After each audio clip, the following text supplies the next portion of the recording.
New episode of Learning Photography on YouTube. Today we are going to talk about ISO sensitivity and noise. Are you ready?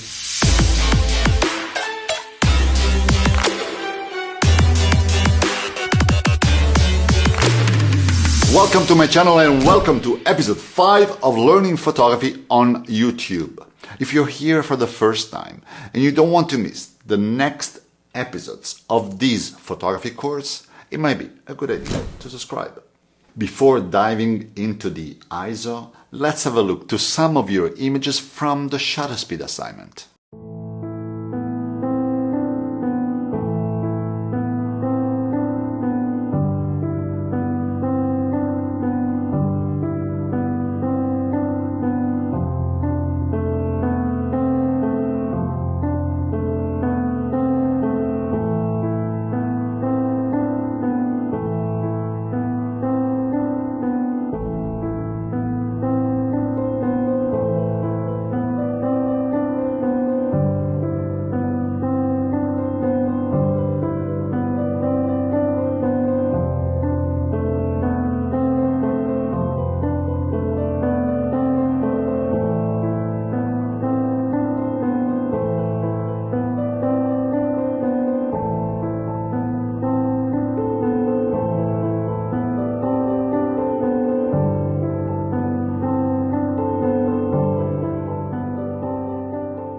Very nice work. Of course, thanks to everyone for submitting your photos this week.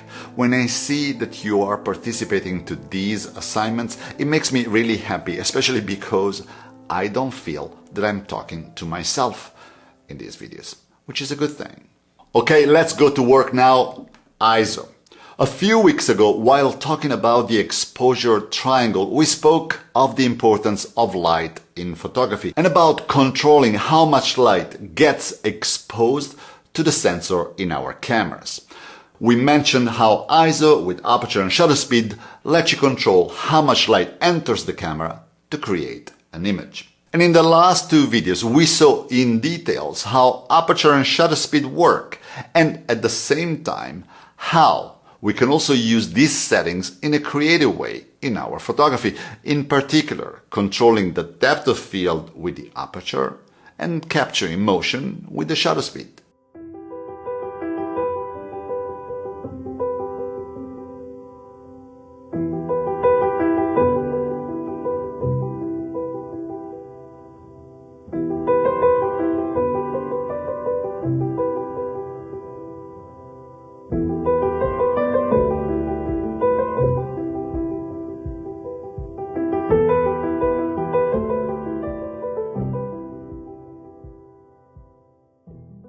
Today we are going to complete the exposure triangle and talk specifically about the ISO sensitivity. What is the ISO sensitivity? ISO measures the camera sensitivity to light. Digital cameras convert the light that hits the image sensor into electrical signals. Those signals are used to process the image, and the ISO sensitivity is increased by the capability of the camera to amplify the signal. But in order to keep things very simple, without becoming too technical, we can just say that ISO measures the sensitivity to light of our cameras. So using an higher ISO will mean that the camera will need less light to create an image, so we could use a faster shutter speed or a smaller aperture. But there is one thing that I would like to mention. While aperture and shutter speed are universal measures across all brands, as a matter of fact, every f2.8 lens will actually have the same aperture no matter which brand manufactured the lens. And the shutter speed of 1/60 of a second clearly will not change on a Canon versus a Sony camera. When it comes to ISO, it is a little more complicated to assess that ISO 100 on a Nikon will determine the same light sensitivity of ISO 100 on a Fuji. And although the ISO measurement was created by the International Organization for Standardization, and the acronym ISO comes from Greek isos, which means equal, There's been a lot of discussion, especially lately, on how equal these measurements actually are. And we can easily understand how brands would want to tell us that their cameras could be pushed to a higher ISO sensitivity in order to gain an advantage towards their competitors. So my advice here, if you're buying a new camera, is what I told you in the very first video of this series. Make sure to try out your new camera. Test it for yourself before buying. Do not buy cameras just over written specs. I had to share this thought. Now we can talk about noise. We said earlier that ISO sets the amount of light needed for a good exposure. And the lower the ISO number is, the more light we will need to get a properly exposed image. If we need more light, we can use a wider aperture or a slower shutter speed. But if I don't want to change my aperture and the shutter speed is too slow to be used without a tripod, which I don't have at the moment, I can increase the ISO sensitivity and use a faster shutter speed to properly expose my photo and avoid that horrible microshake.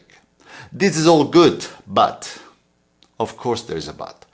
Using a higher ISO number will also cause noise in our image. Noise is similar to grain in film photography when using higher ISO films. Noise or grain is usually undesirable as it decreases the quality of our images. As a matter of fact, most of the time, we all try to take very clean images with the least amount of noise possible. Although, in black and white photography, sometimes noise can be used to give to our photos a film look.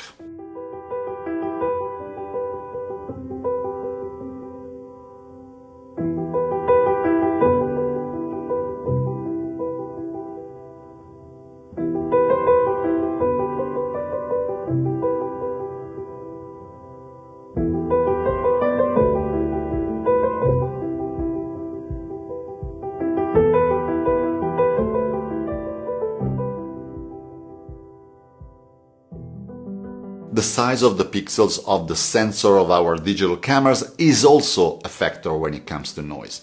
A DSLR will produce better images than a point and shoot because the size of the pixels on a DSLR sensor are larger. Larger pixels will produce less noise than smaller pixels. And for this reason, DSLR cameras will perform better at higher ISO than compact cameras. I constantly fight noise in my photography. In fact, noise can also be produced by long exposures. And so I always try to use the lowest native ISO possible, which in my Nikon D810 is ISO 64. Of course, for my long exposure photography, I am forced to use a tripod anyway. And slow shutter speed is what I want. So the smaller is the ISO I can use, the longer will be my exposure. But if you need a faster shutter speed for something like sports photography, you might need to use a higher ISO. When you double your ISO setting, your camera will need only half as much light for the same exposure.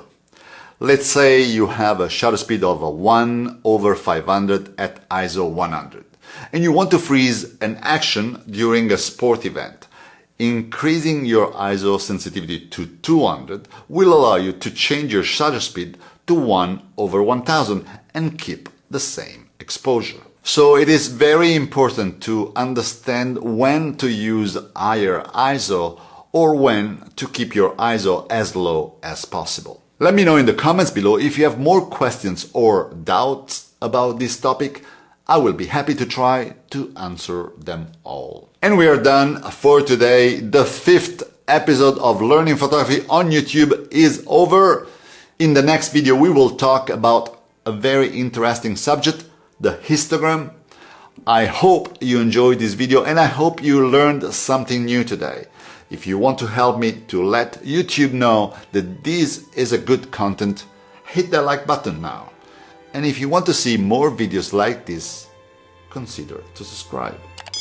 Thanks for watching and I will see you in the next video.